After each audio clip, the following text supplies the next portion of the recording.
You know who this is. He's the founder and visionary behind the world's first trillion-dollar company. That's trillion with a T. And in this video, we're going to look at some of the surprisingly simple but fascinating Steve Jobs marketing tactics that have caused Apple to become one of the world's most beloved brands. Much of Apple's success, not just with marketing, has to do with the company's relentless focus on customer experience. Take, for example, how meticulously they optimize the customer buying experience in their retail stores by creating sections for fitness and for music and smart homes instead of sections based on the product type. The goal is to get customers to explore stores based on what the products can do for them instead of simply displaying stock. Also, their products are intentionally designed to give a sense of user-friendliness and simplicity, making them feel like they're easy to use. You'll also notice how a MacBook's body is designed to look like a solid piece with very few visible creases or screws. The mentality seems to be, what can we remove without sacrificing the user experience? A more recent example of this philosophy is the removal of the headphone jack in the iPhone 7, which despite criticism does make an aesthetic improvement to the phone's design. The point is that a great customer experience helps Apple exceed its customers' expectations and instills a sense of trust and dependability in their products, which reflects in how they perceive the brand. It's one of the reasons the company has achieved net promoter scores that often far surpass their competitors. So how does this relate to their marketing? One of my favorite examples of focusing on the customer in their marketing is the 1,000 songs in your pocket tagline, which was first delivered at the company's 2001 keynote presentation. Prior to this, it was common for competing computer brands and even Apple themselves to talk about the impressive features and technical specifications that their products had. Communicating the size of the hard drive does focus on the value proposition that the iPod can store many songs, but it's not a very persuasive marketing message because humans don't speak in technical jargon. On the other hand, 1,000 songs in your pocket does communicate that the iPod can store a lot of songs, but it also positions this value proposition in a meaningful and relatable way that the customer can understand. One of the most interesting Steve Jobs marketing tactics is taking a position against the status quo and demonizing competitor brands. According to Douglas Atkin in his book, The Culting of Brands, identifying an enemy is an effective way to strengthen a community's sense of unity. The community, which in this case is Apple's customer base, feels united in their joint pursuit against a common opponent. Also, Atkin suggests that a brand can use demonization to define itself. For example, by characterizing in their ads that IBM, a competing computer company, is stuck in their ways and dull and lumbering, it automatically implies that Apple is the opposite of those things without explicitly saying it.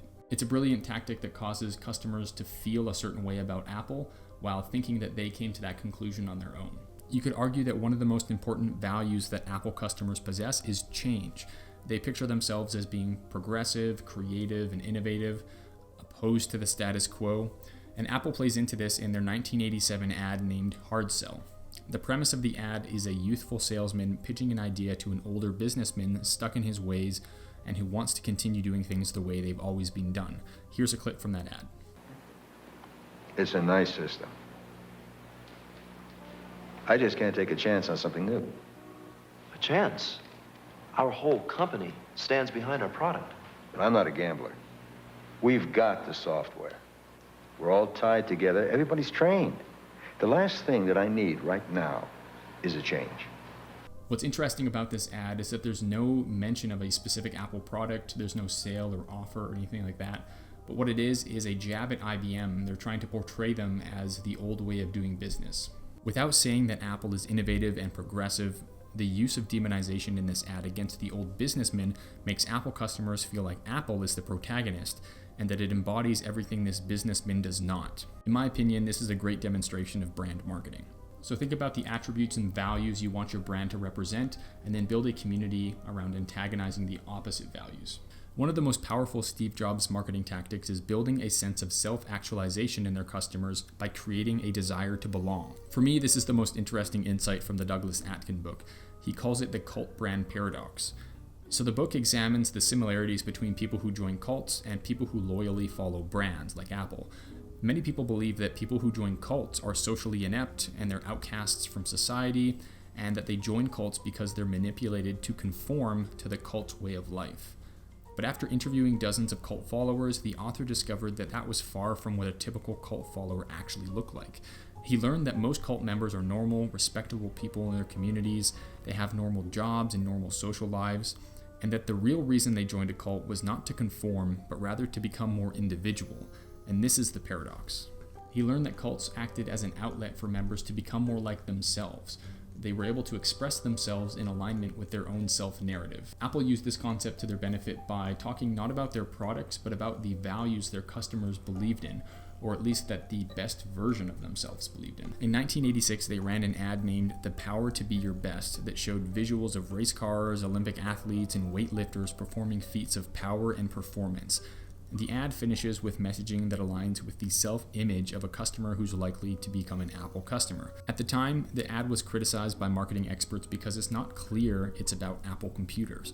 There are clips that show a person using a mouse and a keyboard, but nothing that specifically mentions a Mac. So it doesn't seem like a logical use of media. But this ad makes a lot of sense if we believe its purpose is to speak to the customer's idealistic self-narrative instead of just creating awareness for their computer. It speaks to the person they want to become. This same concept is used in their 1997 ad, "Here's to the Crazy Ones," which plays into how Apple's target market views themselves, which is as rebels and troublemakers, but who are able to make a difference with their creativity. You can quote them, disagree with them, glorify or vilify them. About the only thing you can't do is ignore them, because they change things. They push the human race forward. While some may see them as the crazy ones, we see genius. Because the people who are crazy enough to think they can change the world are the ones who do.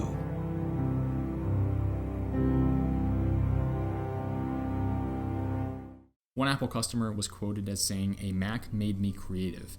Actually, I was creative to begin with, and in some ways they made me more creative." Customers buy Apple products because they feel more individual. They feel like they're becoming themselves. Being a member of the Apple community is an expression of who you are as a creative person. So it's not just about what you're buying, it's about what buying represents. Another powerful marketing tactic is taking a stance and separating themselves from the status quo. "Think different" is the overarching tagline that embodies this. But importantly, when you declare that you're different from everyone else, you must also demonstrate that you actually are different. And Apple's innovative retail store design supports this, as well as their product design. This includes the removal of the headphone jack, the wireless earbuds, and not having USB ports on some of their computers, to name a few examples. Now, great marketing isn't enough to build a loyal brand. Your products and your operations need to support what you're promising in your advertising. They all need to tie in together. Customer experience really just refers to the moments where a customer or potential customer interacts with your business. That could be seeing an advertisement, but it could also be browsing your website or visiting a retail store and even using your product. I think most people would agree that a positive customer experience will lead to that customer viewing that brand more favorably, which could result in them buying more products in the future or recommending them to friends. This is important from a marketing perspective because it means Apple has to spend less money acquiring new customers, which results in higher revenue, lower costs, and increased profitability. I think this is pretty well understood. In my mind, one of the most difficult challenges with improving customer experience is measuring its impact. Which of the dozens of brand interactions caused a customer to buy a new MacBook? Was it the television ad they saw? Was it the conversation they had with their friend? It's a difficult attribution problem. And in a day and age where so many things can be accurately measured, some marketers may feel like the money they invest into improving the customer experience is not worthwhile because they can make a measurable impact elsewhere. So that leads me to believe that building a truly customer-centric culture in a company can only be achieved with the right leadership. You need the right person at the top calling the shots. This is why I think Steve Jobs has a reputation as being a visionary and a great marketer. He was able to build this massive corporation that many people felt a deep connection with, which is very uncommon. Let me know in the comments below what your favorite Apple ads are, and click here to check out my analysis on Dollar Shave Club's use of humor in their marketing, which helped them grow to over $1 billion valuation. Appreciate you watching. I'll see you in the next one.